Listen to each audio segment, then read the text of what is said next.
छौरी बोल के चौरी में नहीं मिलन हमसे आया रे। छौरी बोल के चौरी में नहीं मिलन हमसे आया रे। छौरी बोल के चौरी में बोल के डीजे बादल राज डीजे बादल राज डीजे बादल राज।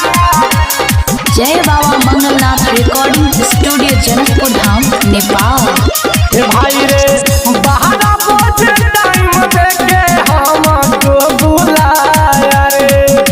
12 से 4 हुआ अभियो ले आया रे। लागत तरह से तोल मल गई चुपका। बाहर बोझ टाइम देके हमको बुलाया रे। 12 से 4 हुआ अभियो ले आया रे। धूप में